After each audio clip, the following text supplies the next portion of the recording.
everybody, it is Romania Black, and we are on episode 12 of Dungeon Meshi, and we didn't cook anything last week because we had more important and pressing matters, mainly a dragon, which we defeated. What an amazing episode. I loved episode 11 so much.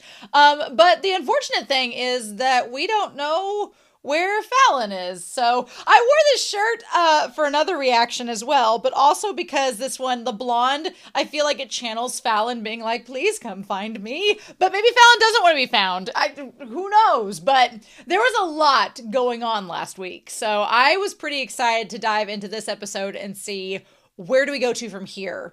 Are we going to take the skull to the people to see if it is Farin? Are we going to go look for her elsewhere?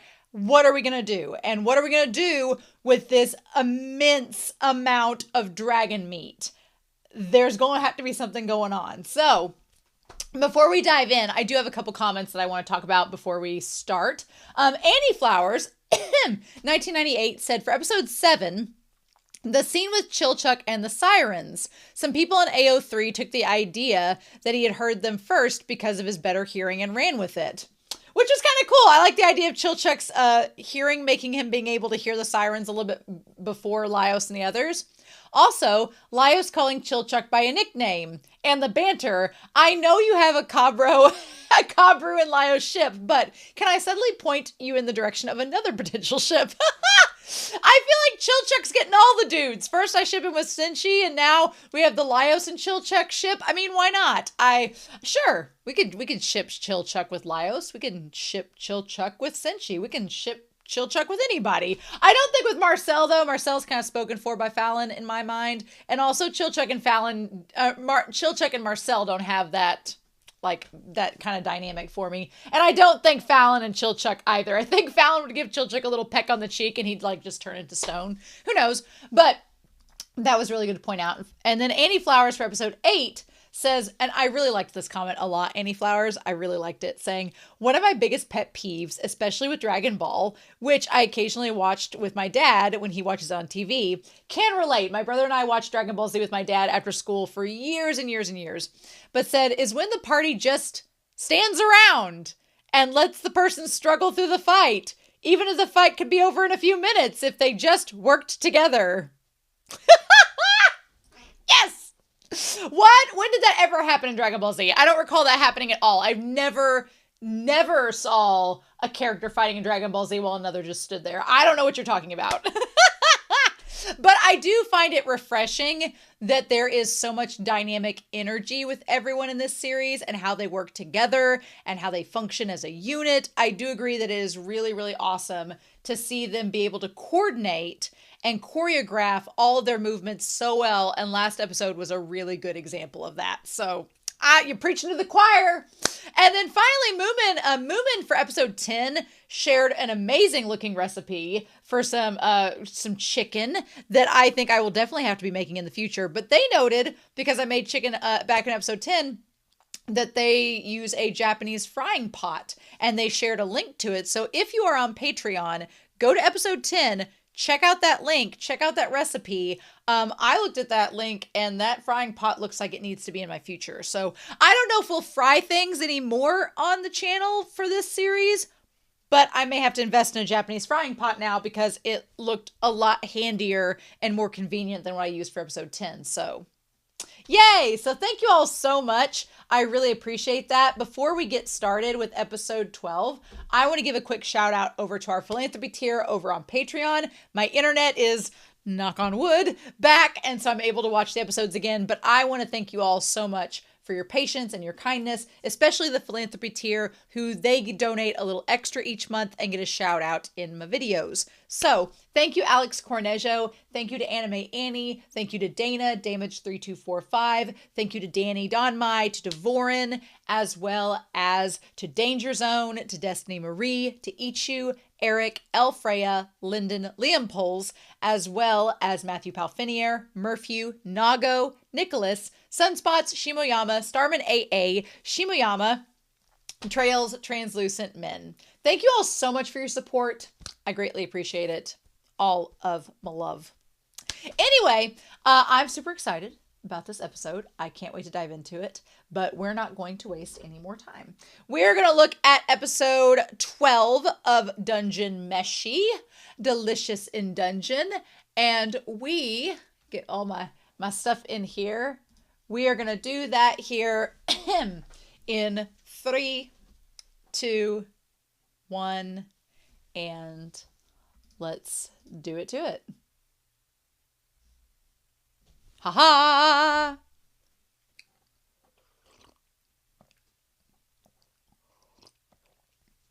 Are we getting into the intro? We are! Okay, and it is still the intro, still the OP, the first one. I wondered since we have 24 episodes, usually if they split a cour, they would do the OP up until like episode 12 or 13, and then they would start a new OP after that. But I don't know if we'll keep the same one. I could see if they keep the same OP throughout the entire 24 episodes, because like Kabru there, we've not really had much encountered with, and then Fallon, of course. Also, Fallon being in the darkness and being by themselves. I wondered if it was like one of those things where Fallon is the prodigy and doesn't want to be found by anybody. But also, Fallon and Laios being the two connected there. I don't know. And we have Fallon in the darkness, and then we had the golden lion with the wings, and then Laios in the blood.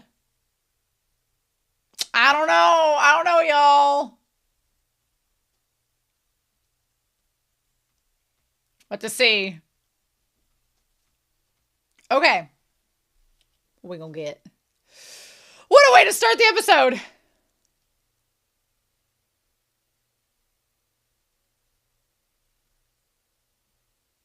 Uh-huh. Oh. Okay, we're gonna go to the resurrection office.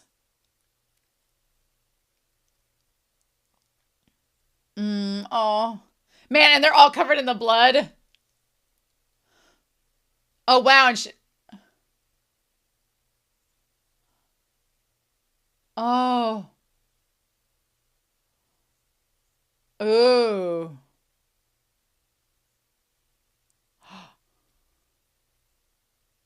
Oh.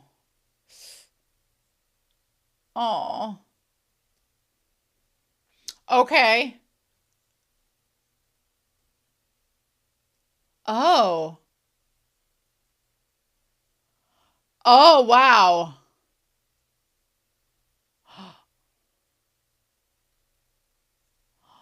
Oh, wow. To use the dragon.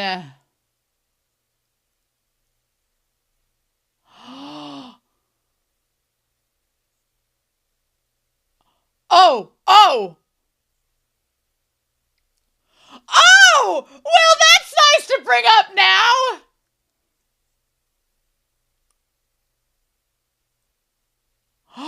Black magic. Black magic. Oh. Holy shit. Oh, no hesitation.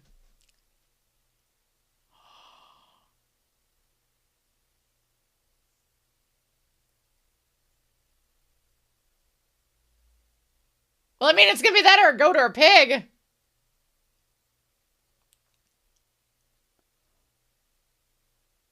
Oh, shit. Ooh, ooh, ooh. And Marcille offering to do this herself. Oh.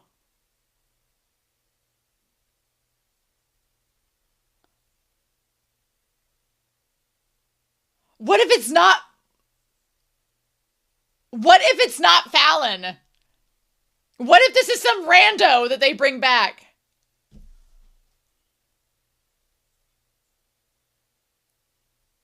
I mean...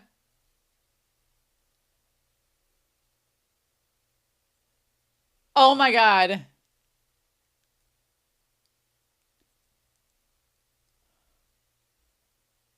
I love that Laios knows so much about dogs. Okay.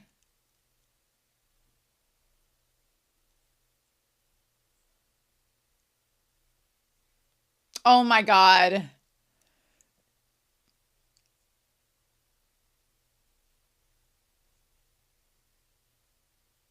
Oh my God.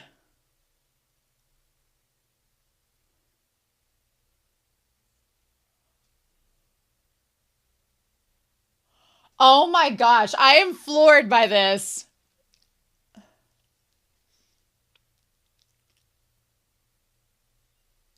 Oh. Oh. I am astounded that we're doing this. Oh my God. What if Fallon comes back from this? Well, we're not eating that.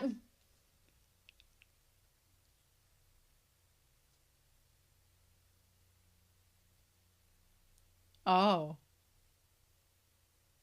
Oh, well. Oh, true. That's a very good point. Oh, I love her hair down. Just like her, untempered, raw. I mean, we haven't tried transmutation in any other series and it's gone awry, so this should be totally fine. Is this gonna get Marcille in trouble with the Elven Guild? Oh my God. Yeah! What if this isn't Fallon? Or what if this does something crazy? Oh my God.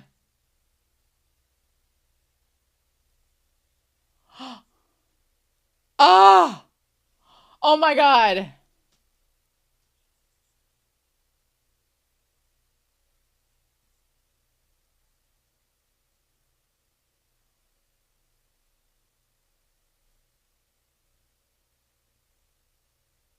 Oh wow.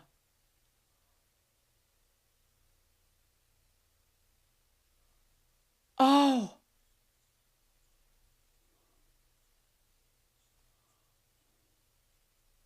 Oh my God.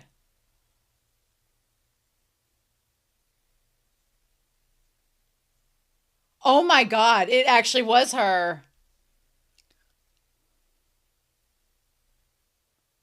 Oh.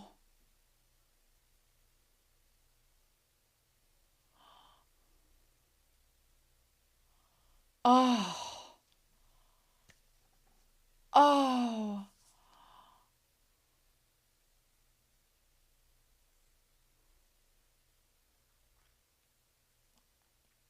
Oh.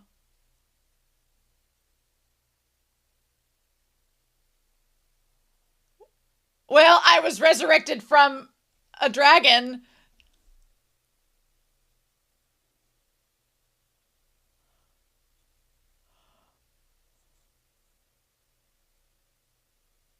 Oh, wow. Oh.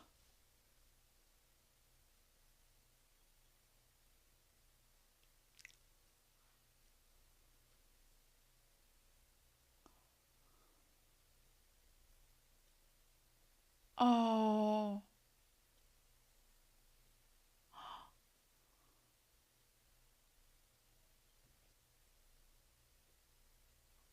Oh.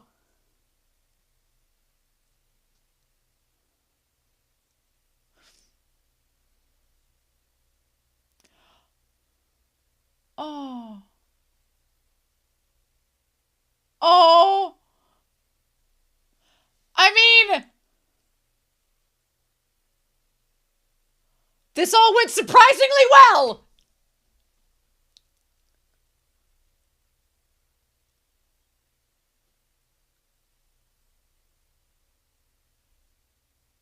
Uh, uh-huh. Hmm.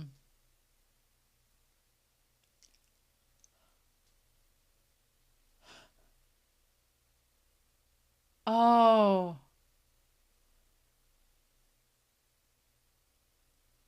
Ooh.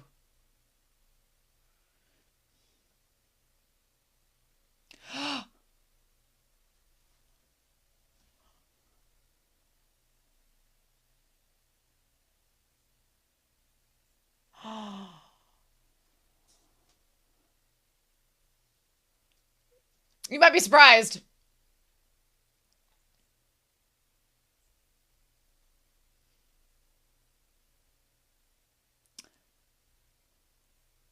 Ah, yeah.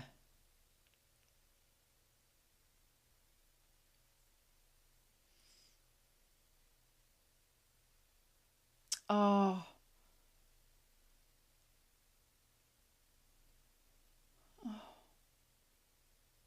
Well. Oh, no, no, girl, don't think that.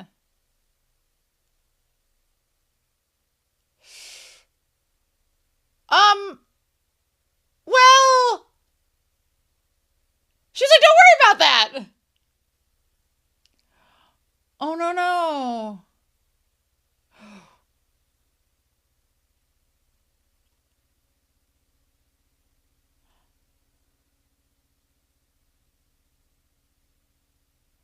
Oh.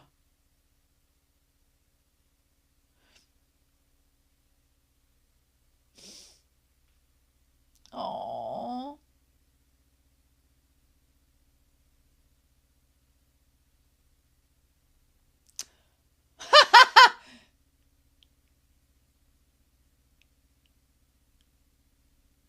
Ooh.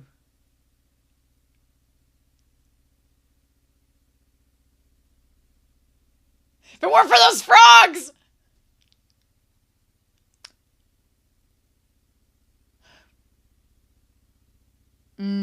I like he's scratching his scar. But,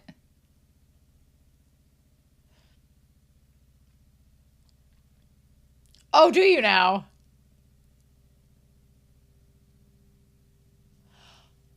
Oh.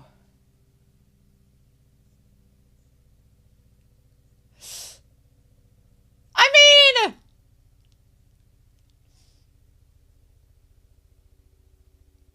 interesting.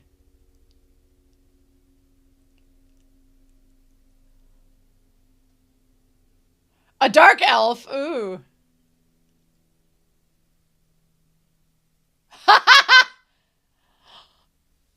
Ah!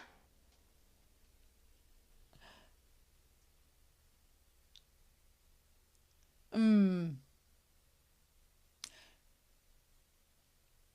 Yes, to benefit people. Hmm. Yeah, we're gonna forget about that. We're not gonna worry about that. Hmm. Yeah, where isn't she?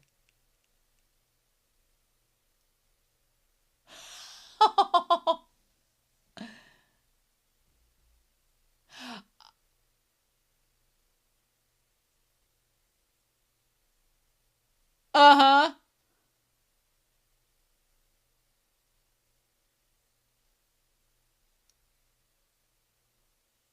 Oh no! No! Oh no!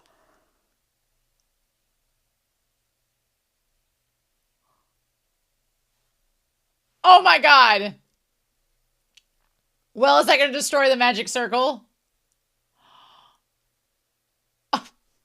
Of course. Uh-huh.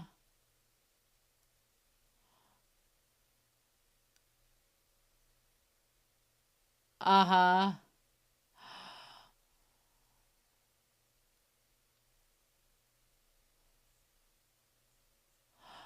Ooh. Ooh. Uh-huh.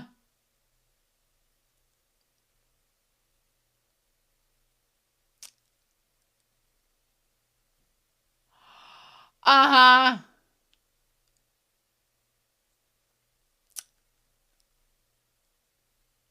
Yeah. Mm.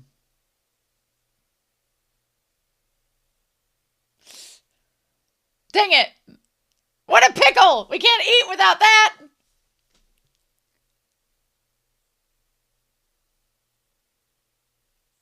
Oh, okay.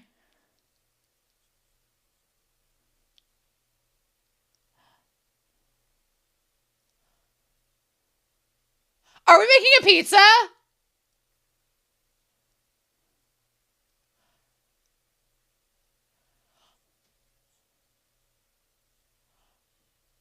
No! Oh my God.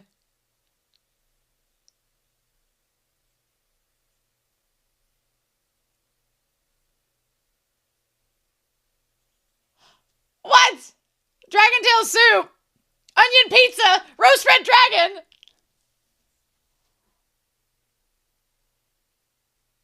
Yes.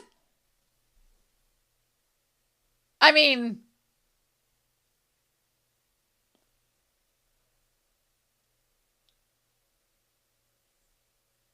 aw. Aw. I mean, it's fine if we used its blood to resurrect her. It's totally fine.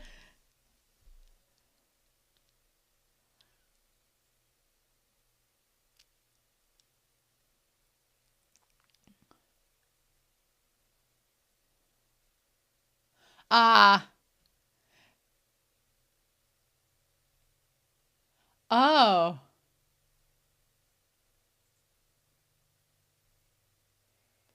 Right.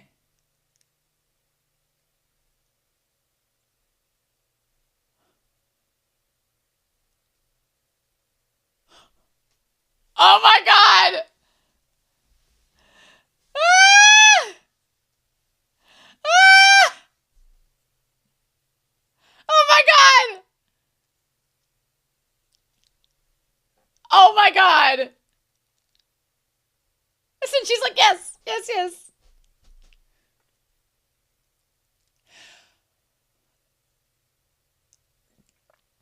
Of course.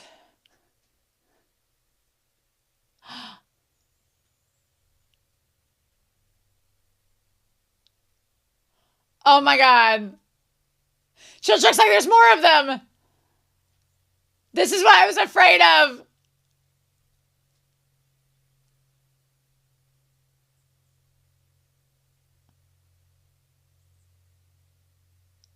We didn't get to try the fish, man.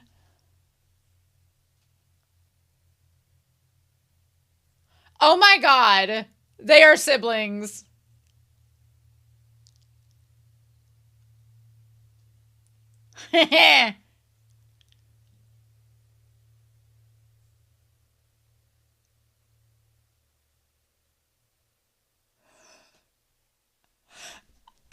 Yes.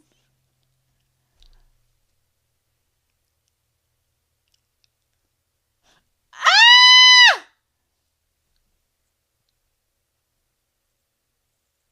Oh. I wonder if it doesn't want her to touch it because of all the magic.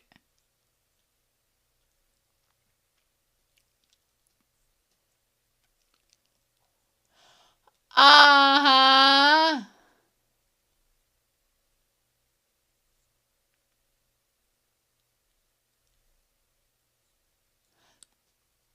Mm.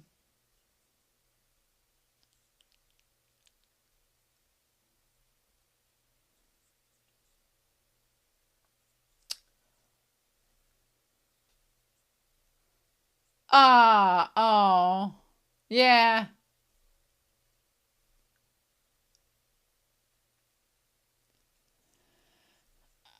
Uh-huh. Oh, did ya?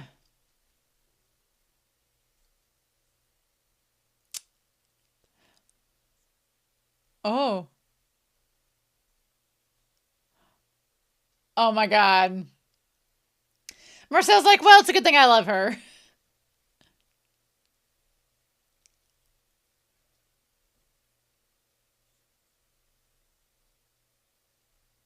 Okay.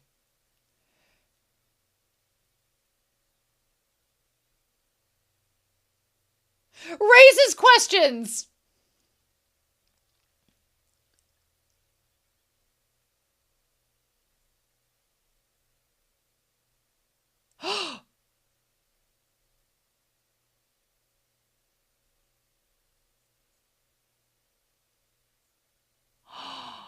Is it a ghost?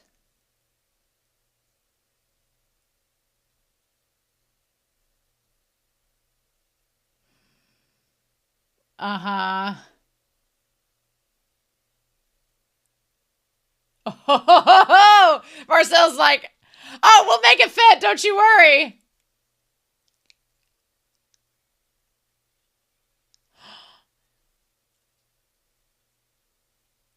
Mm.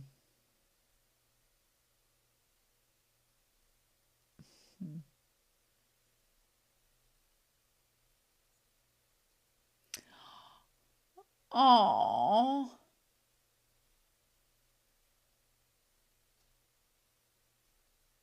Oh. Oh, his leg being scratching. Mm. Oh, wow.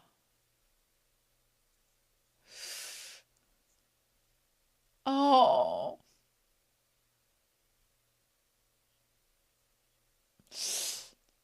Oh. Oh.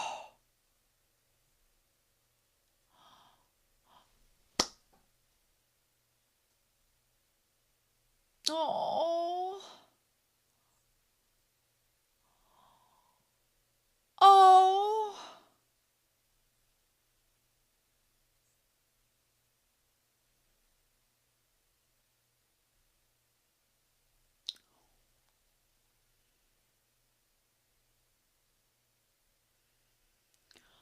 Oh. Oh. Oh. Oh, shit. They didn't get rid of the circle. Oh, bitch. Oh, bitch. Oh, bitch. Oh, no. Oh, no. Oh, no.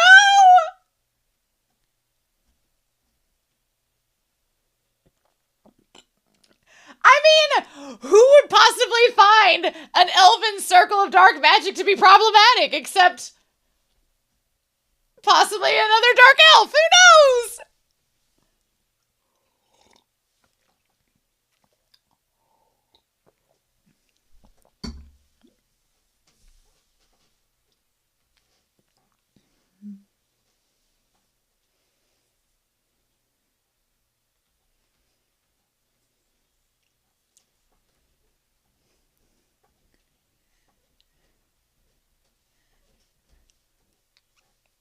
I'm so excited that Fallon's back. I cannot believe it actually worked. Oh my God.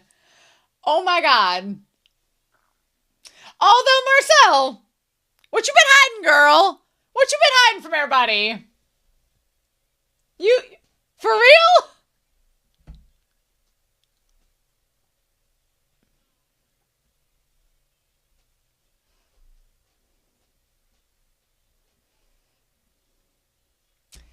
Interesting.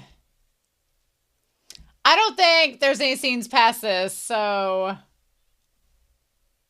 Hey! Wow!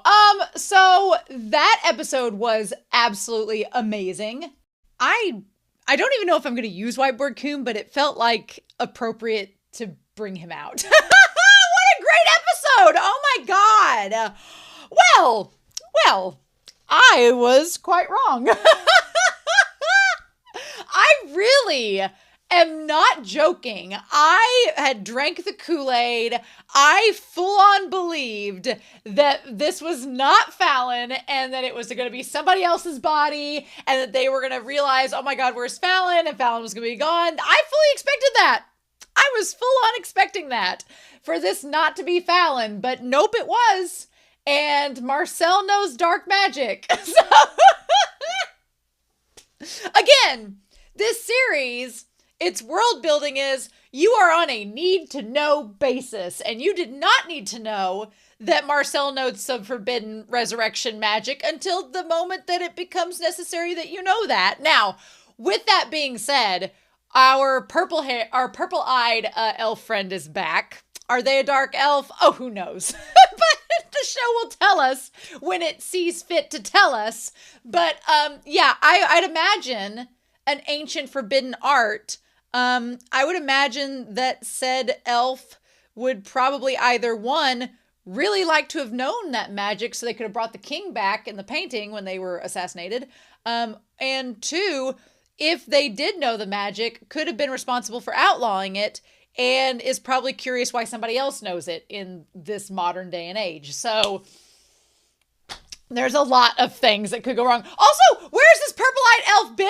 Why did it just show up?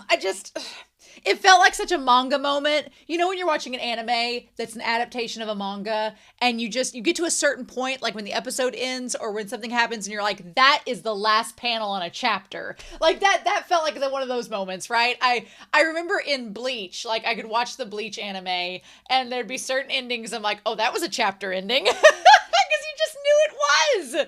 And just, oh my gosh. But I loved this episode. This may be my favorite episode. I say that nearly every week, but I think it might be. And we have food to make, so that's good to know. We have food to make. So this is Red Dragon Part 2.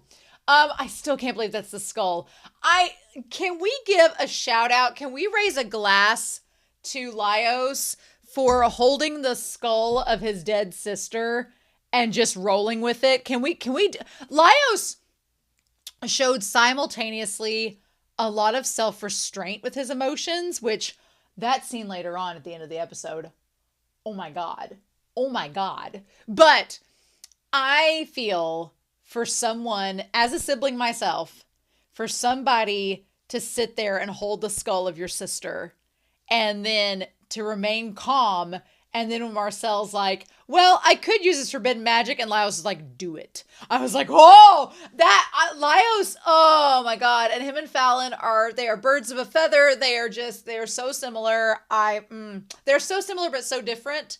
And as a sibling whose sibling is so similar, but different, I totally get that. Oh, I loved this episode. This was amazing.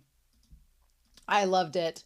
And so they're like, well, we could use resurrection magic to bring back said body. It's not unprecedented. It's just a little bit, not the best of circumstances. I just love how Laios gets into mode. Like he locks in immediately as he is clutching his sister's skull in the crook of his arm and he's slowly going through these bones looking to figure out which one she is. Like Laios locked in and he cemented himself as my favorite character in that moment. I was like, oh my God. So I got really nervous at this point in the episode, 30 seconds in, because Laios is getting so dedicated to finding all the bones and doing all of this. And I was thinking, if this isn't Fallon, if they go through all this trouble and it's not her, what do we do with that? And then when Marcille was like, oh, we'll use this alchemy resurrection magic, I was like, oh, could you imagine if it hadn't been? Could you imagine if it hadn't been Fallon and it had been some rando that got eaten by the dragon and they brought him back with ancient forbidden elf magic and then they're like, let's just forget this ever happened. Oh my God. I'm glad it worked out for him. But I also like all of the details. Like you could see the blood drenching the hands and forearms of all of them. Like they've just been sifting through this dragon. And then Laios has the blood all over his face. I just absolutely love it. I also like in this episode that Chilchuck Chilchuck's always been just for the job and that's it. But he definitely in this episode gives a lot of credence and respect to yeah, we're bringing Fallon back. And Chilchuck knew Fallon. So it adds like a weight to it. And then Cinchi was just the most respectful and just having the great time. And they're like, well, we could take her to the resurrection office. And then Chilchuck's like, there's warg bones. Like, this is going to be a big ordeal. And he's like, I can't tell them apart. So, and he's kind of panicking. Like, Laios is maintaining his calm, but you can tell he's also like stressed. He's like, let's just get all the bones up and go to the resurrection office. And thank goodness Marcille is like, no. A Marcille who is in love with Fallon. And I can't blame Marcille for being in love with Fallon because Fallon seems pretty great. But Marcille is like, no, this is the love of my life.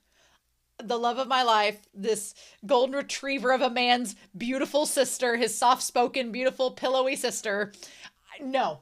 Marcel's like, I draw the line. I'm really curious how old Marcille is, but I don't want to know. But I'm curious how old she is. She's clearly older than 22. If she knows ancient elven magic, but I don't want to know anymore. But she's like, no. And I feel like Marcelle's decisions in this entire episode are based purely on her love for Fallon. They are not just good friends. I'm sorry. No. You don't just good friends forbidden elven dark art magic to bring them back from the dead. You just don't. But would she use it on Shuro? Would she use it on Nemuri? I rest my case. So, the bond between her soul and flesh is very fragile, and moving her remains is risky. So we get a little bit of world building here too. So moving remains. I guess we will use Rightboard Coon. Moving remains of the dead is risky. Meanwhile, everybody that's been doing that and taking them to the resurrection office is like, have we been scammed? They say the greater the damage to one's flesh, the more likely their soul is to depart. So the greater damage to the flesh, the more likely the soul is to detach and depart. They use the references of the chains to show like the soul like being chained to the body, which I thought that the resurrection, the whole thing with the dungeon was that wasn't going to be possible, but Marcille seems to think that it could be. The main reason that some resurrections fail is the soul's departure or the incomplete restoration of the body. So that it's more the latter, like the dungeon is keeping the soul there, but if you can't completely restore the body, then the soul may not reattach and it may just be stuck like a ghost in limbo forever, which is something that we don't want to happen. So Marcille is like, we have to keep the body here, try to piece it back together and restore it that way. Otherwise, chances are we're not going to do this properly. And she's like, well, we could bring a reviver and resurrect her right here. But it requires twice the calories of the damaged parts to restore her. This is an interesting bit too, that again, we did not know anything about this until now. So it takes two times the calories of the parts to restore.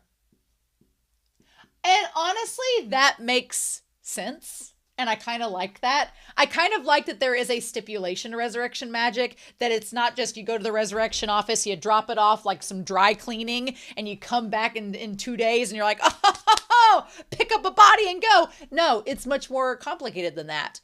And it requires to have not only the magic and the skills to do it, but you have to have the energy. I like that there's almost a science to it. There has to be enough energy and caloric intake to bring the body back. And so they show the cart with all of the cows and goats or whatever. I think that they're goats in there. Of all of the goats or sheep. They're not cows, but they look like sheep. Maybe they're hair sheep. They look like maybe hair sheep that they have in there. And so then Chilchuck's like, well, we can't bring a whole cart full of goats here. Because they do say goats or pigs later on. So I guess they were, but they didn't quite look like goats. They almost look like hair sheep, but maybe the animators, maybe they're Japanese goats, and we're going off of that. Anyway, so Chilchuck says, if you bring a whole cart of goats, by the time they get down here to the 5th floor of the dungeon, they're going to be rotted and the caloric intake won't matter. And then Marcel's like, oh no. And well, Laios says no. And Marcel's like, Laios and I are thinking on the same page. We have a lot of flesh and a lot of fresh blood right here, baby. This giant ass dragon. I don't know why why Chilchuck was so worried about them using the dragon, because it's another creature. It's another living being, just like a goat or a pig, right? And obviously you have all the flesh and blood you need right there. So my theory is, I wonder if because a dragon was used to resurrect Farin, a dragon, which is a incredibly powerful creature, I wonder if when you're resurrected, what you get resurrected by could have an impact on your skills. So, for example, if you're just resurrected by a damn goat, probably nothing changes. But something like a dragon that's supernatural and mystical and super powerful, resurrecting Farin, who already was a prodigy with magic, I'm like, did we just make her OP? Did Marcelle's lesbian love make Farin OP off dragon's blood? That's a sentence that I didn't think I was going to say this week, but here we are. So, I mean, I think it could be possible. I'm not saying it's out of the realm of possibility. And she's like, we're going to do it. I also think this is a huge step for Marcille, because girl didn't want to eat a mushroom 2 weeks back, but now she's like, I'm going to bring my girlfriend back with a dragon. Girls using her resources that are around her. I mean, for her, that is a huge step. And that is what we call character growth. And Chilchuck's like, now hold on. He's like, are you going to resurrect her? I like Cinchi in the back that's like, he looks very skeptical of this, because as Chilchuck will tell us, Marcelle has said that she's not good at resurrection magic. She's not very good at it. And he's like, well, but it's not your specialty. And that's when Marcelle, who has put her hair up, is like, by the way, I may have been keeping secrets. Remember that need to know basis we're all on? She's like, yeah, I've been silent about it because I didn't want to alarm you. And then she says, I specialize in the study of ancient magic that's forbidden now. So this is important to know, that Marcelle, her studies are in ancient magic. She basically is like studying Latin, but it's potentially resurrecting people. Now, I think she says now is important to know, that she's been studying ancient magic. She's basically doing some archaeology, digging up some Latin, going with that, but it's forbidden now. The now part is like in quotations. It's not in the subtitles, but I feel like the now is kind of subjective. Like her now as an elf versus my now as a tall man would be a little bit different, right? So she's like, I may know some forbidden dark arts. I'm just saying, I think using that is the only way we can bring her back. And it's not honest magic, but still. And I like that Chilchuck's like, black magic. And I'm like, you're a thief, dude. Let's be real. And since she's like, no good will come of it. And since she had Sulfur Metal Alchemist, he knows how this works. And she says there is no good or evil in magic. I think that that's such a telling line when Marcelle is like, there's no good or evil. It's just magic. I like that she says that, because that is such a true thing. Magic is just magic. A spell is a spell. Whether you determine if it is good or not depends on your morality and what you think its use is. So Marcelle's like, look, I know some people might think this is a bad practice that I'm about to do, but I'm using it to bring my friend back. So for me, it's good, right? And just, I like her highlighting how subjective it is. And then when she says to Laios, what do you say? He's just like, do it. Like he's kind of dazed for a minute. Like, oh shit, you know dark magic? And then he's like, no, do it. Bring my sister back. Like, no question. He's like, we're just going to do this now. And they're like, bring Farin back to life. Okay. And she's like, all right, I'll try my best. And then Chilchuck's like, are you all out of your mind? And they're like, are you going to use dragon flesh? And she's like, well, we don't have goats or pigs lying around, so we don't really have any other choice. I really love the dynamic that has developed in the last few episodes between Laios and Marcille. The in-law vibes in the best way. I love how determined they both are for Farin's sake. And the fact that she has to cut her hand to use it, again, Cinchi's face where he's like, Cinchi doesn't like any of this, but I love that it's her using her own blood to draw the tracing of the spell to make it work. Her body should be as close to its original state as possible to bring it back. And that's when they have to go through all the bones. So, I like that Laios knows all of this about dogs. He knows facts about dogs and how their bones work. And Laios is like, look, I'm a dog man. I can't help it. Leave me alone. Capper seems like a cat person, so they should be just fine. But they go through the warg bones and everything and sort them all out. Just showing the dedication that they all put into this entire practice is insane. Like going through and piecing together the bones. Again, you're piecing together the skeleton and corpse of your sister. That is wild. So they am doing this. And Marcille being like, this is the only way I know to bring them back. Tracing the spell with the blood on their hands. At that point, when Marcille was using her own blood to make the spell, I thought, then this has to be Farin. Otherwise, that's going to be the cruelest thing. Because I feel like Marcille would only shed blood for Farin. Just saying. I feel like that's the only time this would happen. So Laios knows a lot about a dog's body. They go through the spine. They put everything together. The levity of when they put the foot together and the hand, they're like, look what I did. Like, it shouldn't be this fascinating to watch a corpse being put back together, but somehow it is. And honestly, I kind of get it. I like to watch Caitlin Dowdery, who is like, she's the Ask a Mortician on YouTube. She does all these videos about death and everything. It's really interesting. If you're having an existential crisis, it's really good to watch her videos because she frames it in such an objective and interesting way. But she'd probably get a kick out of this show, especially this episode.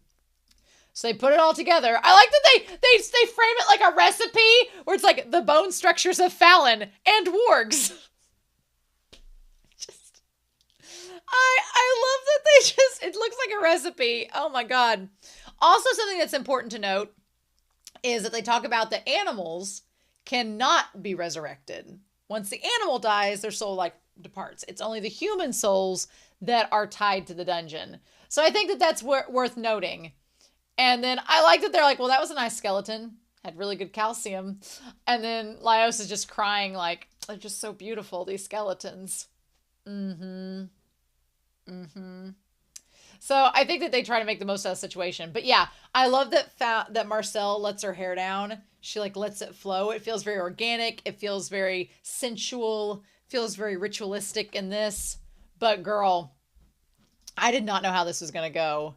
Now, of course, anytime we use ancient magic that's, somewhat forbidden and somewhat problematic, I love her staff expanding and the blood going everywhere.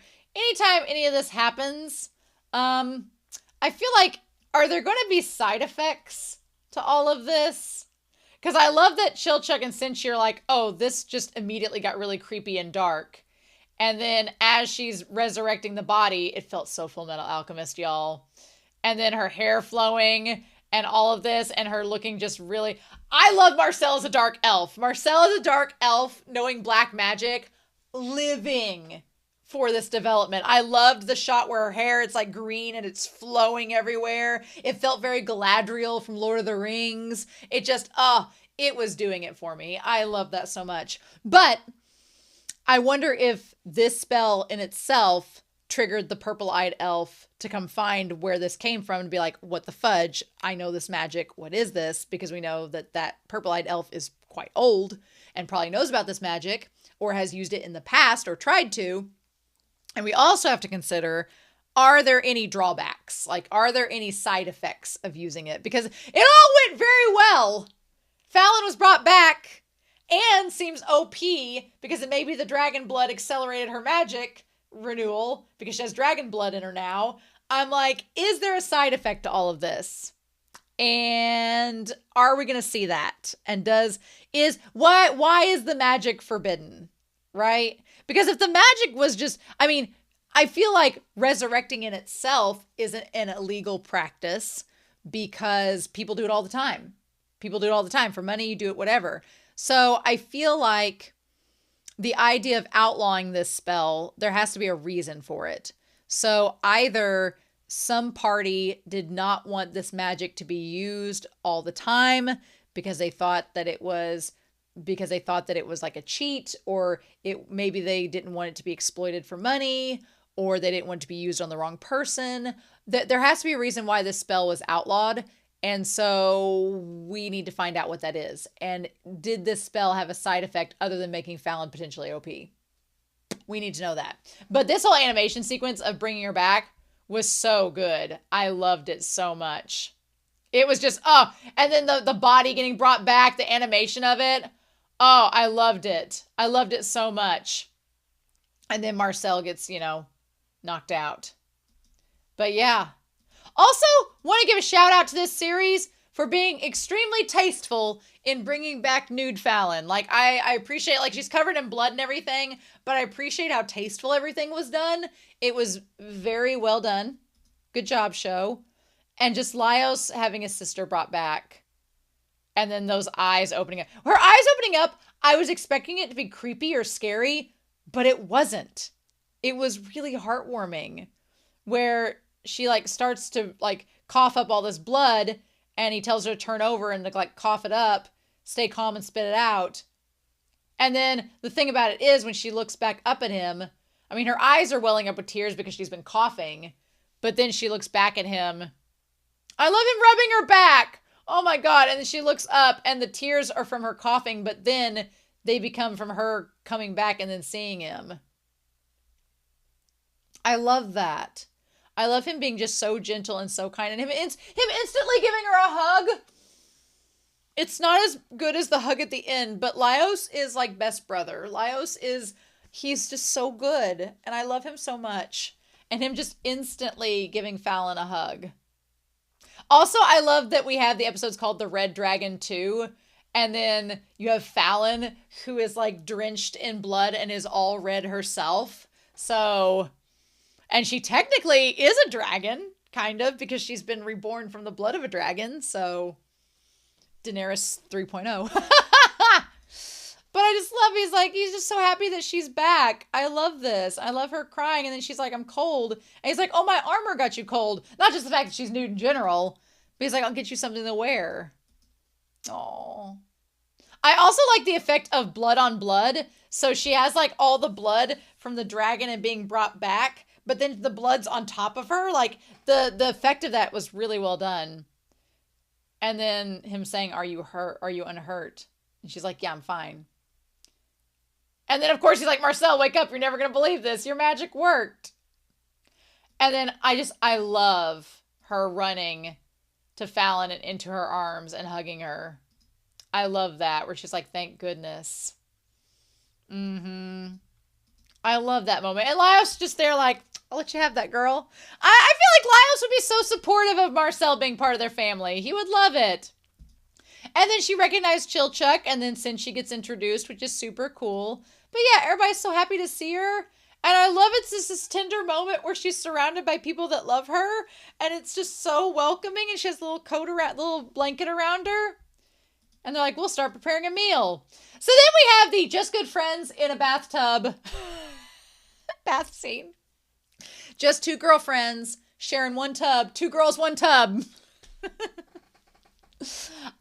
Again, this show is very tasteful with its nudity and how they do it. And Marcelle's just so happy to see her and scrub-a-dub-dubbing. She's like, I want to make sure your skin's okay. But I mean, when she's like checking her arm and everything, Marcelle's very close to copping a feel. Right there. I mean, pretty close. But then she sees the little scrape that Fallon has under her chin, which she said she has had since she was a kid. Which I think that's interesting that all of the blemishes and everything are back no matter what. But I love the idea that Fallon, of course, I mean, when Fallon tries to heal her and does the hand thing like this, y'all, my shipper heart could not be more full.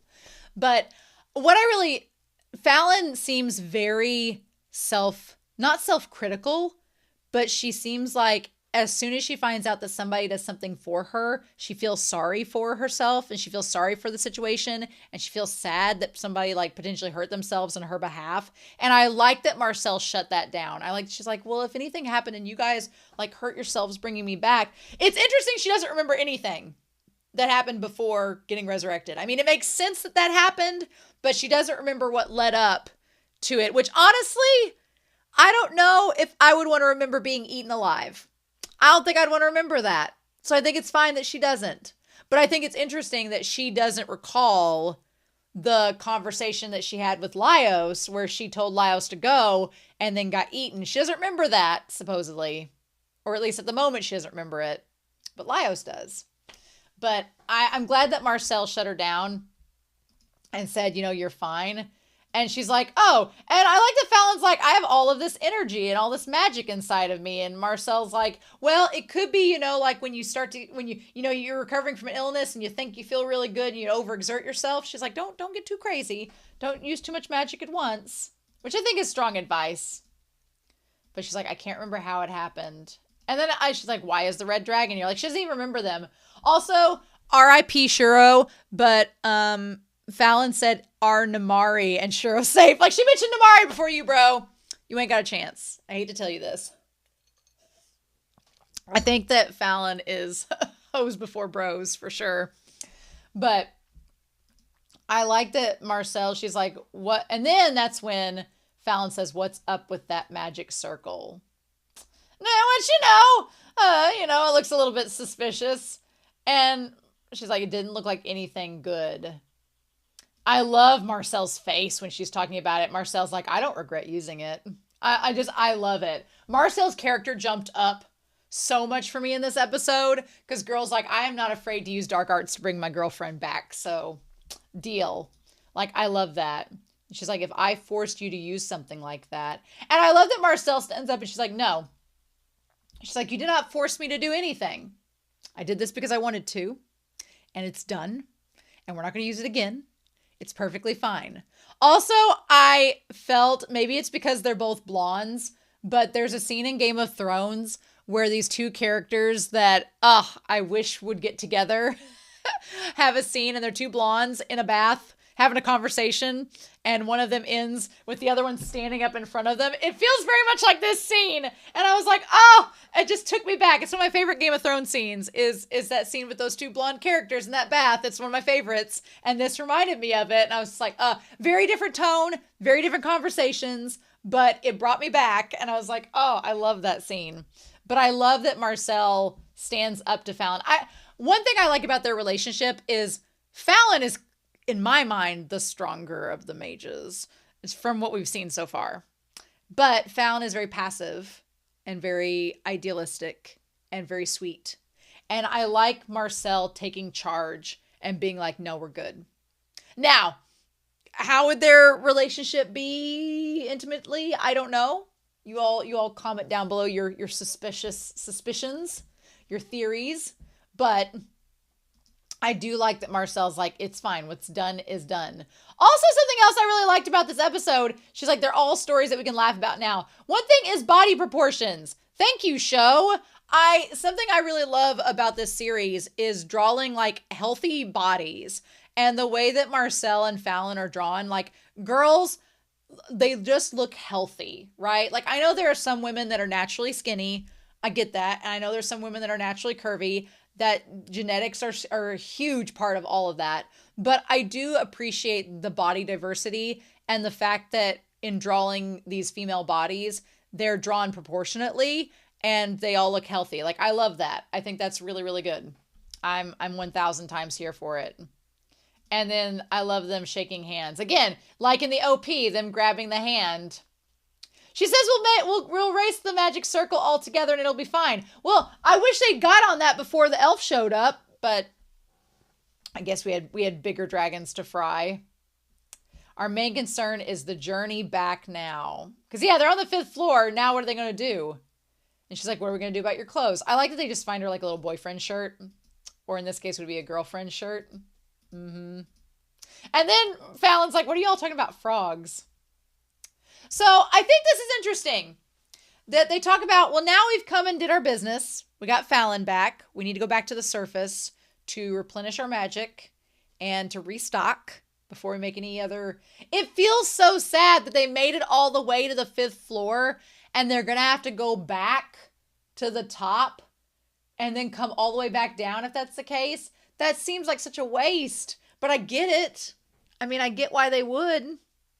They're like, we can't use return magic and we can't use the orc secret passage anymore. So what are we going to do? Why can't they use return magic? We'll have to take the main road back to the castle. And then Chilchuk's like, you've rescued your sister, but you still don't have any money. And he's like, I got some savings in the bank I could use. And he's like, you don't have a token. So do you have to have a token to get into your bank, I guess? Interesting. And then they're like, Marcille, did you know that she could use this magic? And he's like, well, she mentioned she wanted to explore the dungeons for her studies. And Chilchuk's like, well, that makes sense. Why would an elf who doesn't seem to be desperate venture into the dungeons for any other reason? I'm curious. Chilchuk isn't leaving, which is funny because he seemed like a guy that was just sticking around until he was paid and then he was going to go. But he's sticking around awfully longer than I figured he would after all this. And then Marcille, she's like, who are you calling a dark elf? I love it. So I don't know what makes one a dark elf. Maybe we'll find out. But I love that she says even recovery magic can be used for torture, which we saw last episode when she was using the recovery magic. And since she was like, no, don't use it on me, it's going to hurt. So I like that Marcelle's like, look, this forbidden magic, like any magic, can be used for good or evil. It depends on who's using it. That's why she says magic is neither good nor evil. It just depends on who's using it and what the purpose is. She's like, so I think it's stupid that it should be forbidden. But here we are. She's like, I study forbidden arts to benefit people. Like bringing back your girlfriend. But concerning the method of resurrection that I used, it's best for all of us to forget about it. She's like, now, I think Chilchuk's like, so it is possibly a bad spell to use. And I like Laios just kind of looks elsewhere. He's like, never mind. He's like, it's all in the past now. I like that Chilchuk's like, you know what? If I keep remembering it, I'll probably get in trouble. So I'm not going to worry about it. We're going to be fine. I love he just decides to be like, never mind. We're all good. We're not even going to worry about it. And then we have Fallon who talks about seeing Senshi. And that's when they realize that Senshi's going to cook right next to the fuel bag. Now, I like that in that moment when he sparks it and Laios says stop, in that moment, Fallon uses her magic to stop the explosion and save them. Now, they said it was because she just used it sparingly in the moment. It was like an adrenaline rush. I think that Fallon has been able to do more than she has said she's been able to do for quite some time. But this whole resurrection and the dragon blood has kind of like accelerated that magic coming back. So also kudos to the show for making Senshi the panty shot again. Good on you. We got a front version this time. Full frontal with Senshi. And Chilchuk got to see it!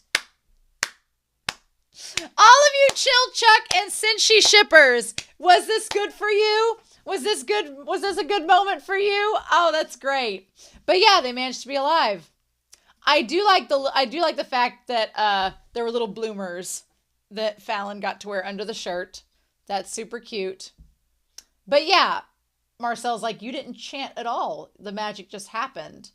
And Chilchuk chalks it up to it being an adrenaline rush, but Marcelle's like, I don't know about that. Let's just not use magic anytime soon. So the dragon's on fire internally.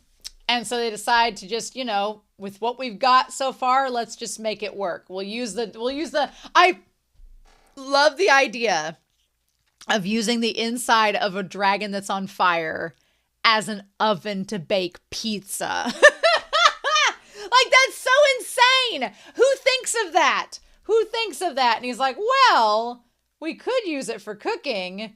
So we're going to be making pizza, I guess. We're going to be making pizza, and I guess we're going to be grilling up some dragon meat and making a stew. I'm sure I'll have to separate it between this week and next week, maybe. But, I mean, the pizza, I've never made homemade pizza before, but why not? So you combine flour, yeast, salt, and water, and you knead it. I'm sure there's a recipe for all this. Just you wait. We'll let it rest for a while, and then meantime, go take a bath. Then stretch and shape the dough. I think you have to let it sit overnight, though, so this may be a 2-day process. Then you have the toppings, which is like the cheese and onions. And then sprinkle flour on the dragon skin. And then you use the dragon skin to put it inside the dragon to cook the pizzas. I love it. I love it so much. Nice. Then you cut a tip of the tail off. I love they're using the knives from Chill Chuck's tool set. And he's like, what a waste! As Laios is holding him back. That was so good. I love it. And then you peel the skin to make a soup. So you use some of the tailbone and stuff to make a soup. I'm going to look into that soup. I'm going to look into that. And then you cut the meat into blocks and sear it until it's golden, which is just like grilling a steak, essentially. And then you marinate it in the sauce. Fair. And then you cut open and it's done. Dragon tail soup and onion pizza and red roast dragon. It all looks good. And I love they debate on eating it because they're like, we resurrected Farin with the blood from the dragon, the flesh. So is this kind of cannibalism? It isn't, but it's like Schrodinger's cannibalism. Is it cannibalism because Farin herself is not a dragon, but she was resurrected from the flesh and blood of a dragon. So her eating dragon meat, is it cannibalism? Is it not cannibalism? It's subjective. But she doesn't seem to mind. Although, I'm going to tell y'all right now, if I cook a steak, it ain't going to be rare. I can't do rare. I can do medium. I can do medium. But I don't want my dragon still mooing. But that's so crazy. So yeah, I like that I like when Chilchuck and Marcille try to compare what the flavor is. It's kind of like when I've eaten alligator before and it does taste like chicken, as Moomin says in the comments, because they are related. But I love that they try to say, what does this taste like? And then Laios gets offended and he's like, don't you know? It's dragon meat. And he just like goes on a big tangent about it. And then of course, Farin like supports him as the great sibling. She's like, well, we couldn't afford to buy food, so we made it this far by eating monsters.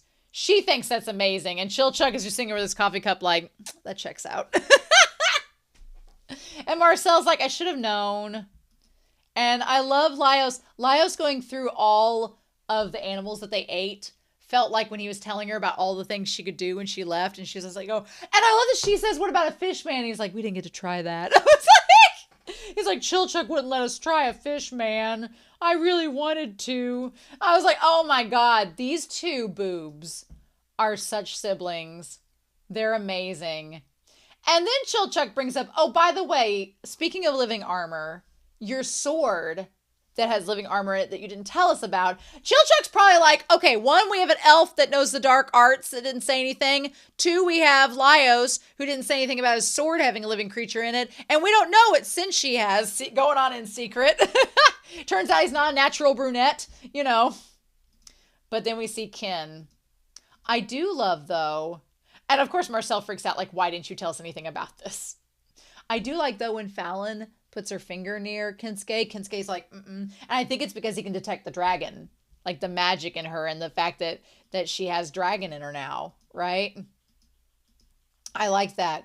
Now, when they said it can detect other monsters, it reacted to Farin. So that leaves something to be desired. So we'll see what happens with that.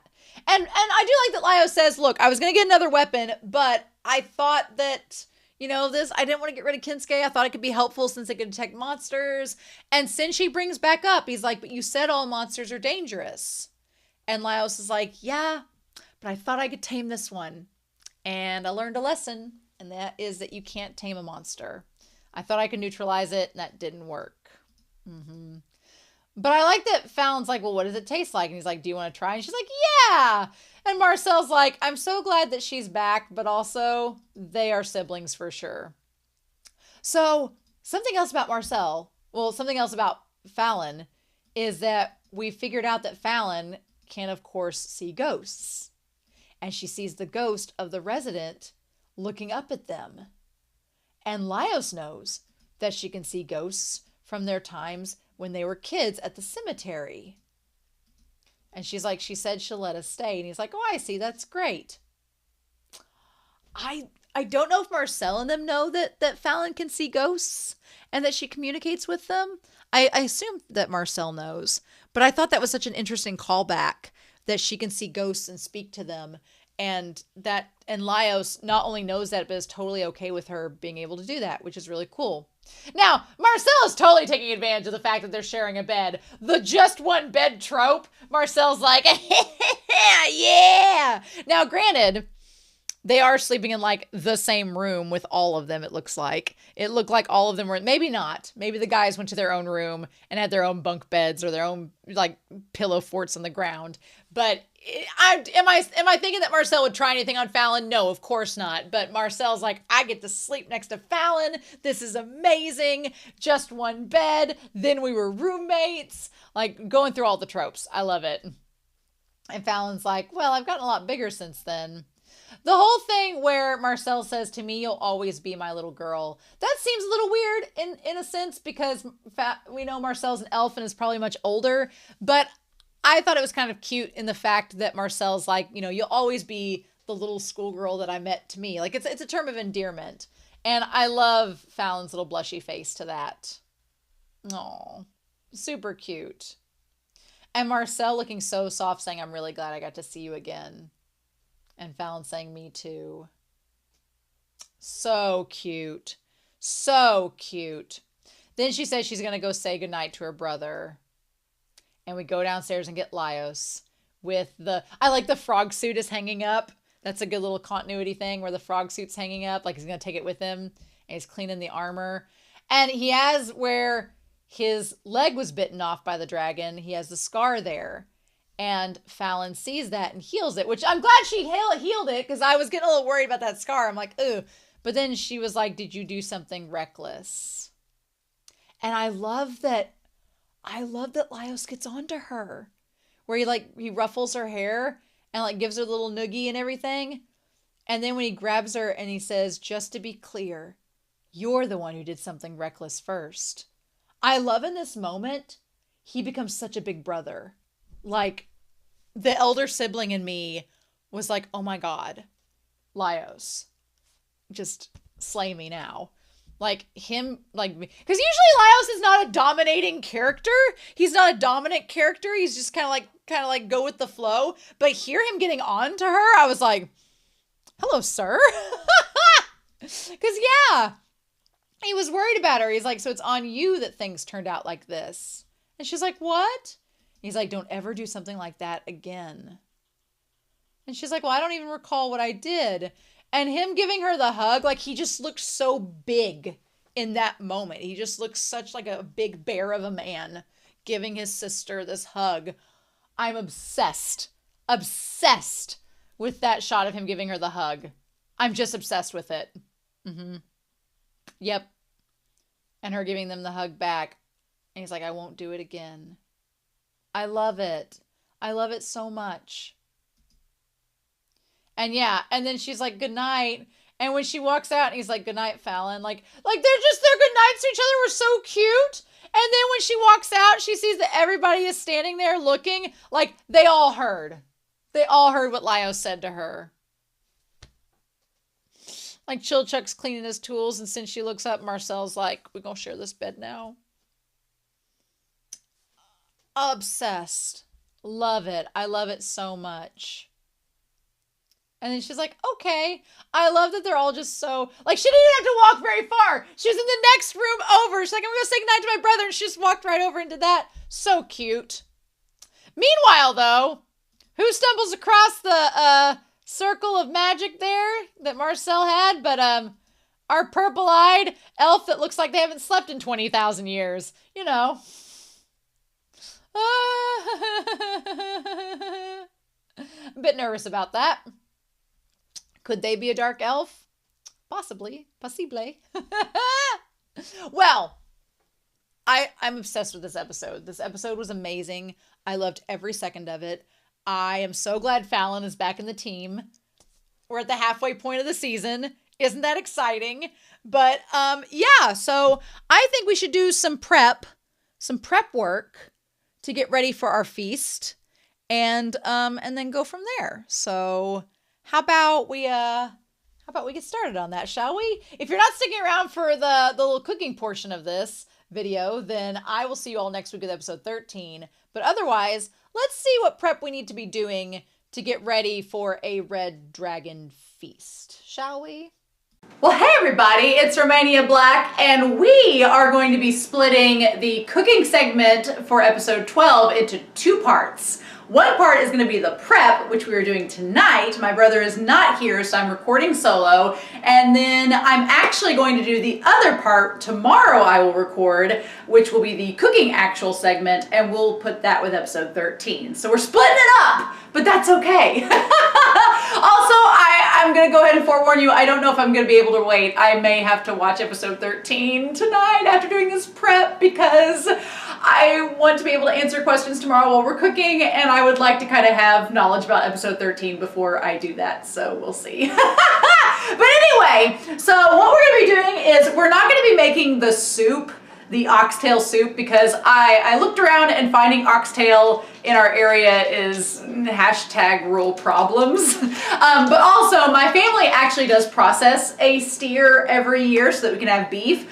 They told me they did not keep the tail. So I was like, I don't blame you. They were like, why would you need an oxtail for? I was like, wow. So, but what we are going to be doing is we are going to be making pizza, and much to my dog's chagrin, we're going to be doing a steak as well. So we're going to steak and pizza. What an amazing combination, right? A feast fit for a post-dragon celebration. So oddly enough, the ingredients this week are pretty simple. And so we're going to be basically looking at the ingredients for the steak as well as the ingredients for the pizza. So as far as the steak goes, because I'm going to be putting this stuff back in the refrigerator, I do have, my family processes some nice steak. So I've got 2 sirloins here that they're not flank steak because I feel like my brother and we didn't want to be wasteful. And I was like, I don't want to cook up a whole flank steak. That seems like a lot. So we're going to be doing sirloin instead, but we have a recipe that we're going to be following with it. So we've got that. And then as far as the reduction goes, they talked about in the recipe, I'm going to be using the recipes from Isekai Kitchen because they've done segments on Dungeon Meshi. I've used Isekai Kitchen's recipes before previously. I will link them in the video, so don't worry. But basically we're going to be looking at that. And I think I'm going to edit this video as well as next week's cooking section together. So you won't see a full cooking session for episode 12, but with episode 13 you will see this segment and the other one cut together to make its own cooking segment. So you'll just have to wait for that next week. But anyway, so as far as the reduction goes, they talked about a wine reduction, which we're going to be using the wine that we actually used back to do the onions a few weeks ago. We're going to be using that wine. And then it said beef stock, but I already had this whole thing of chicken stock that was going to be wasted. So we're just going to use chicken stock. It'll be fine. I'm sure it'll taste great. Don't tell my brother that we're using this instead of beef stock. He will be disappointed. And then they said you could use some like rosemary or thyme, but we still have sage that we use for the pumpkin soup. So why not? Why are we not being wasteful? We need to use what we already have, right? So we're going to be using that, as well as we are going to tonight be prepping the steak, and so we're going to be cling wrapping it with some cling wrap that I have, and also with some salt and pepper. Really super simple stuff that we'll go over. And then as far as the pizza crust, I have never made pizza crust before, so this is going to be a first time for everything. Also, we have some minced garlic that we're going to be using with the steak, so got that. And then as far as the pizza crust goes, we have some sea salt, which I have. We also have some I went to the store and bought some bread flour. It said you could use bread flour, which is what I'm going to be using. But if you didn't have bread flour, you could use a combination of pizza flour and regular flour. But I thought, I might as well just, since this is my first time making dough, I'm going to use this and go from there.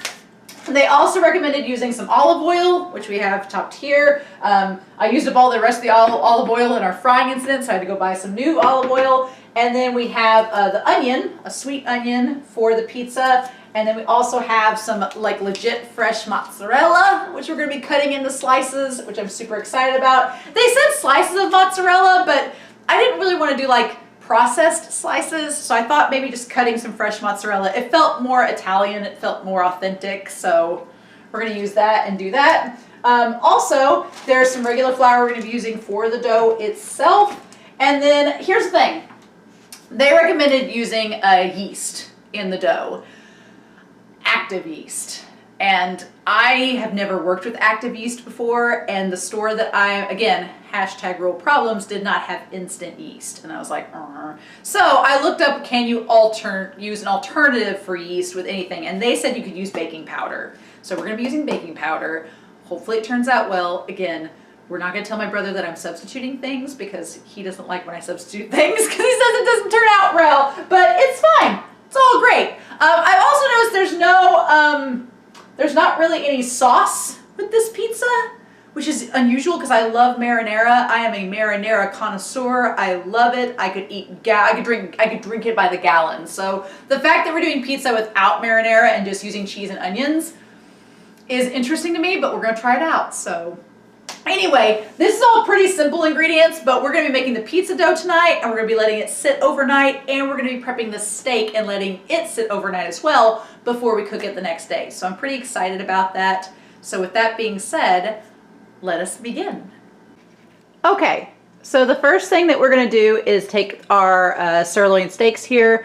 We are going to be putting them with salt on them, and then I've got a baking sheet with some cling wrap that we are going to cling wrap each of the steaks to get them prepped and refrigerate overnight. This is usually a lot more helpful with my brother here, but he had to work tonight. He got called into a shift, so I'm basically going to be doing it, and my dogs are very excited that I have steak here. So I'm basically going to salt and pepper one of these steaks and then do the other one off screen and then cling wrap them and get them in the fridge to basically go overnight. But I want to basically, because I'll also have to like clean my hand off after this. So I have let these steaks thaw out just a wee bit. It's mainly one giant steak with like a little one in between folded over.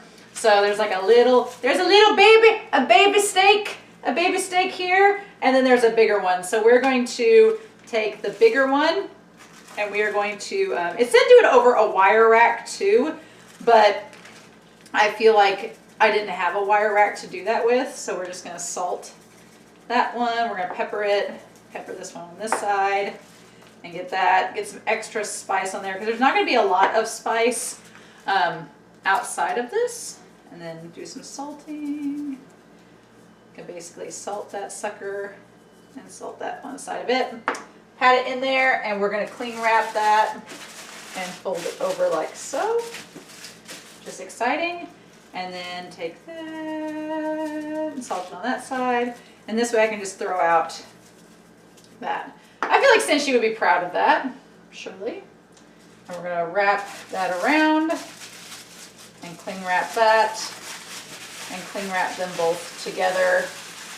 And I'm gonna try to squeeze, where y'all can see that, squeeze some of the air out so it is cling wrapped together. Clean the air out. All right, and we're gonna get that wrapped up, make sure all the air is out of it, cling wrap it, and we are gonna get this onto a plate and put it up in the refrigerator and have that sit overnight.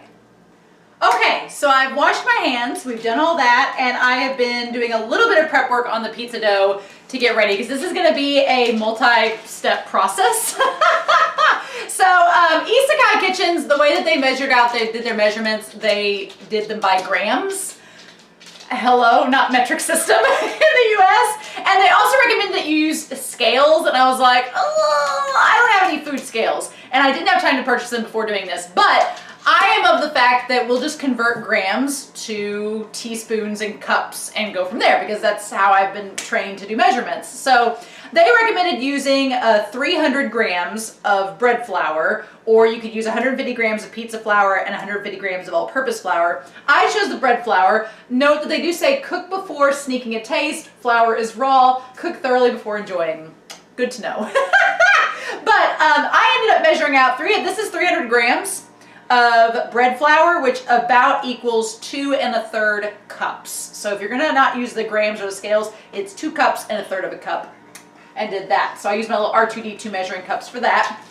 And they said to prep that along with 10 grams of sea salt.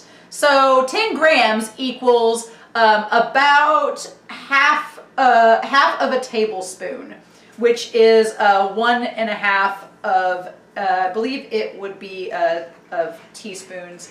1.5 teaspoons is half a tablespoon. So I've already put a teaspoon in here. So this is the half teaspoon. And what I've been doing is just kind of grinding. Since this is a grinder, I would grind a little bit of it into this cup here and then take it.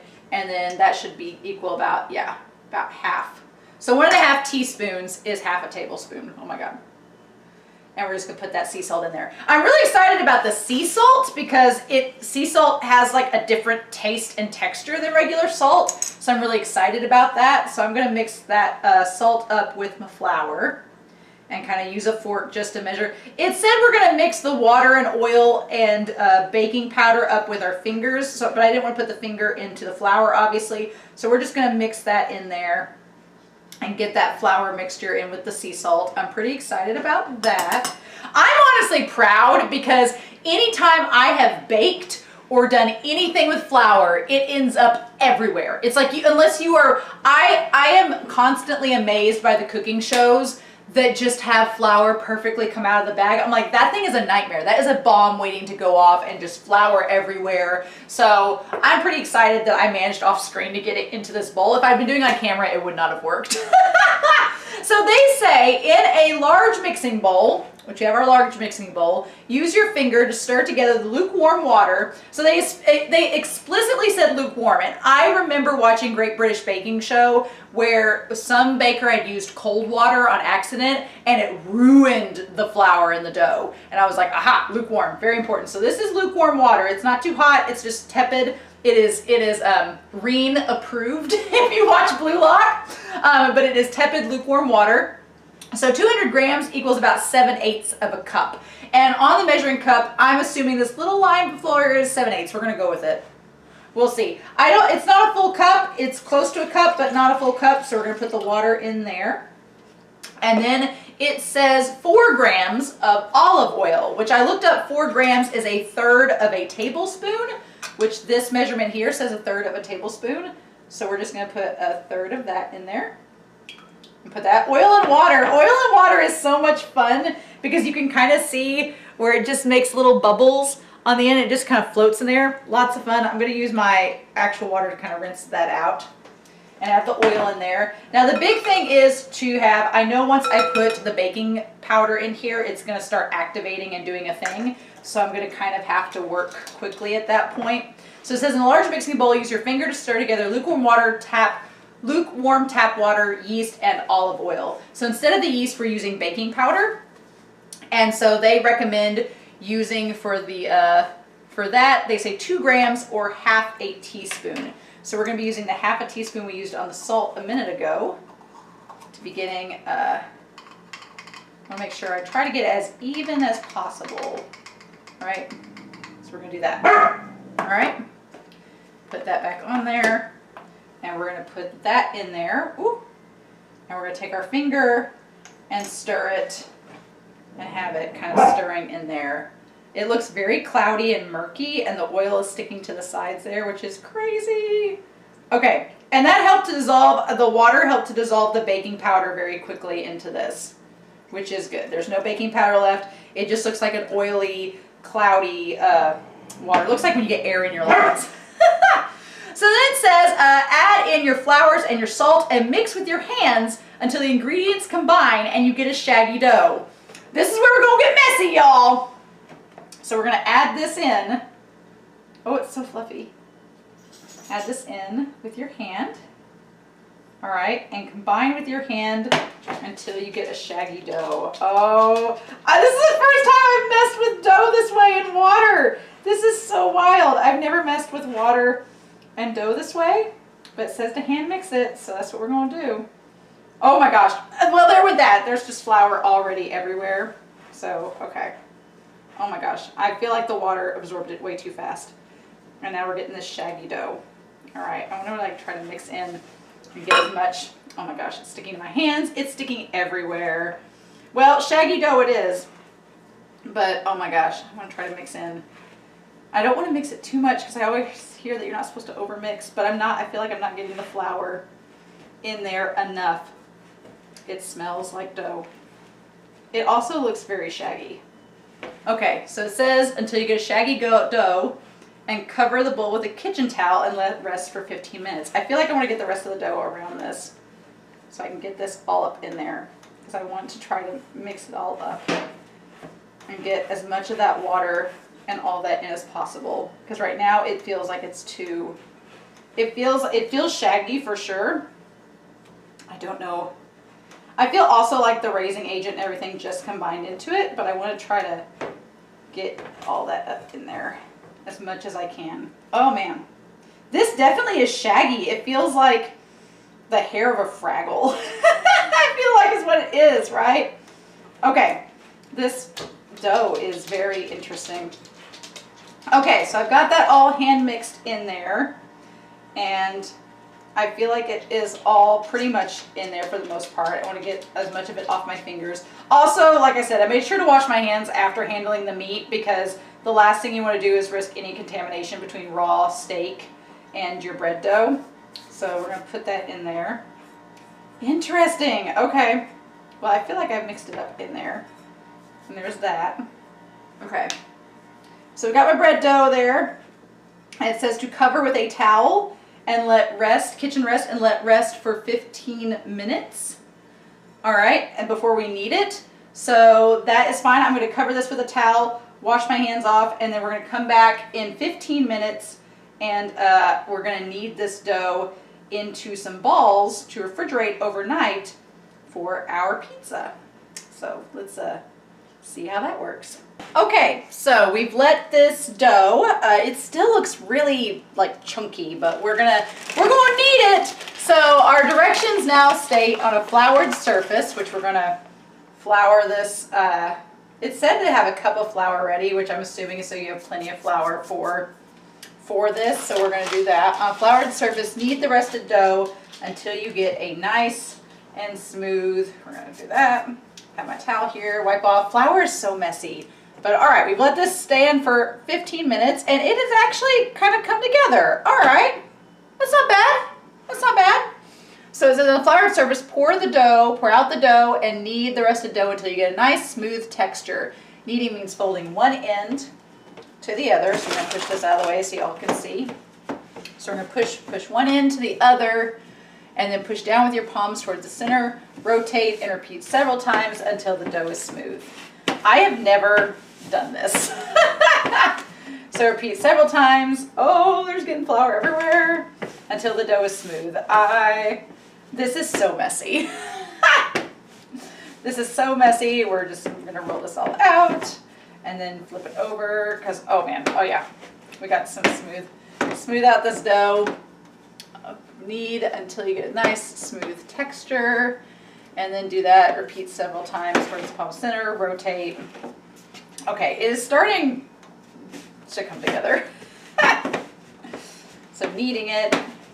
I feel like some people get crazy with it and they like slap the dough and do all that, but I don't know. I want to try to get the ends to where they're not as off there. Okay. And then get there. I feel like I need to be doing something else with the dough. Everybody watching this that has ever kneaded dough before is going, you are insane. All right, it's starting to make like a pizza dough, maybe, possibly. Let's knead it, knead it, knead it, knead it, knead it, knead it. I feel like it's slowly making something like a dough. Okay, I feel like I'm just messing it up though. Maybe do that, there we go. That, I probably put too much flour on it to knead it out to make it look pizza doughy. All right, knead it until you get a nice smooth texture. Kneading means folding one end to the other. When you've never done it before, it seems like it should be more complicated than it is. But I also probably needed a surface that was not as, I probably folded it in a way that is wrong. Well, that's all right. Because it is cut into 4 equal pieces or 2 to get a larger pizza and reshape them into balls. We're going to be reshaping these into balls anyway, so it doesn't really, you just want to get it smooth. And the texture is fairly smooth at this point, even though I've bunched it up like a moron. So, but the texture is a lot smoother. It's not clumpy and shaggy like it was in the bowl. All right, so cut into four equal pieces. Honestly though, I feel like we're gonna do two. So we're gonna do 2 pieces and kind of just separate them out. I was gonna use a pizza cutter, but we're just gonna do that. And shape them into, and reshape them into balls by pinching one end and pulling it towards the center. Rotate and repeat until a quote-unquote butthole forms in the middle and the sides are smooth. What is this, BL pizza?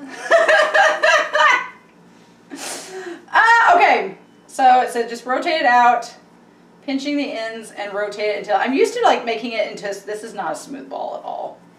So reshape them the balls by pinching one end and pulling it towards the center and rotate and repeat. Oh, okay. So one end towards the center, one end towards the center, rotate and repeat till it gets this butthole. I feel like this is not, and sides are smooth.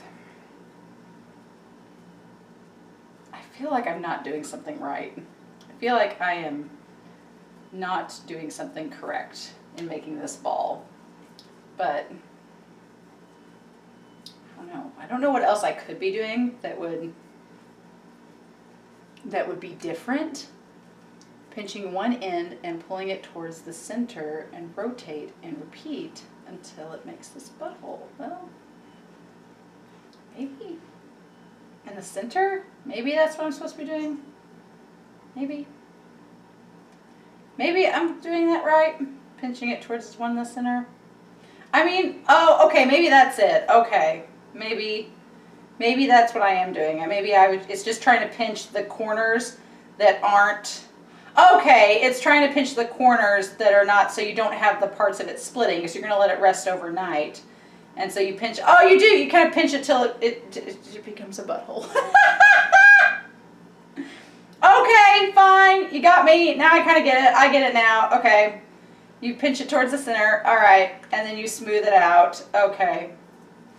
Yeah, I'm sure that this is not going to be the best crust, but it's my first crust, so I'm going to be pretty proud of it. See, the thing about it is, as long as you make edible food that you're proud of and that you're not getting food poisoning from. Okay, look. See, if you take it in and you keep pushing it towards the center to create, it's not a great butthole.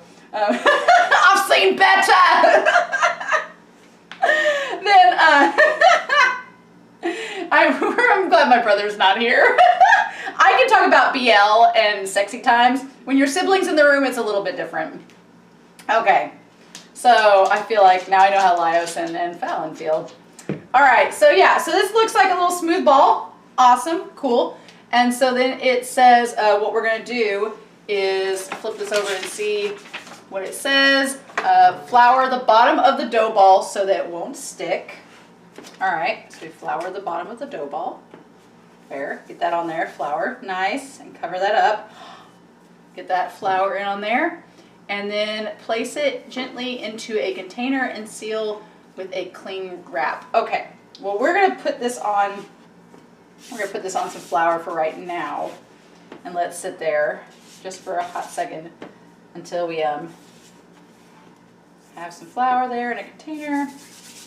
And then cling wrap the ball. I did make these little cling wrap balls, so I might do that and just cling wrap them together. Place some of that on there. But then, I don't know, it says using the bowls or a tall tray. Okay. Well, we'll put them in bowls, so we don't have to worry about that. All right, now we're going to take the rest of this, form it into a ball as well, and we're going to do the exact same thing. We're going to kind of bring it around and then start to bring it over. This one I feel is, again, getting to the same thing. One of the things I was worried about was having to prove the dough, because if you've ever watched a show like the Great British Baking Show, one of the things they do is they have like a proving drawer, which allows the bread to rise, which is interesting. And I always worry, I'm like, well, I don't have a proving drawer, so how's that going to work? But this recipe here said you could do this overnight, that you wanted to let it sit overnight. It said you could let the dough sit for as long as up to 3 days, which sounds crazy, but they said the longer that you let the dough sit and work, the longer that you do that, the more of a sourdough taste it will have, which I thought was interesting. So this is gonna probably end up setting for like half a day, because I'm doing this late at night right now, so it'll sit overnight, and then I'm probably not gonna make this until between noon and 5 tomorrow. Depends on my brother's schedule of when he can get off and come help me. So we'll do that. This dough ball I'm not feeling as good about. I think it sat in that too long before I did something with it, so the butthole is not coming together as nicely as the other one did, but that's okay. That's all right. We live and we learn. Although it is kind of starting to come together. It's weird. When I started doing this process with it, I didn't think it was going to make, but the more you just practice with it, it does start to come together. It's really bizarre. It looks more like a tulip than a butthole. I'm concerned about that butthole. That butthole's been through a lot. So, all right. Well, I've never made dough balls before, but this is honestly exciting.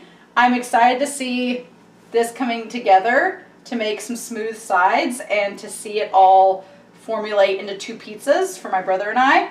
So yeah, what we're gonna do is put this in a bowl and flour the bottom so that they won't stick together. And we're gonna transfer gently, seal the top with cling wrap, and refrigerate overnight for up to 3 days. The longer you wait, the more fermented the sourdough, the flavor. And then when you're ready to bake, we're gonna let these thaw out for 30 minutes before we bake them. So that's super exciting. It also says that you can freeze them for a while. So if you decide like you're gonna make the balls and then it doesn't work out, they said you can freeze them. You can store it in a mini Ziploc bag with olive oil in it to help keep it from sticking. And then you just thaw before use. So that's pretty exciting. Haha! So this is going to be interesting because we're going to have to make the steaks first and cook them with the oven. And then we're also going to make the pizzas after that. So that's pretty exciting. So, all right, well, look at this. We got our 2 little dough balls. This one actually turned out pretty good. I might work on this one a little bit more, but we're going to put these in the refrigerator. And then tomorrow, when my brother's here, we're going to sit down and actually make ourselves some little pizzas and some steak.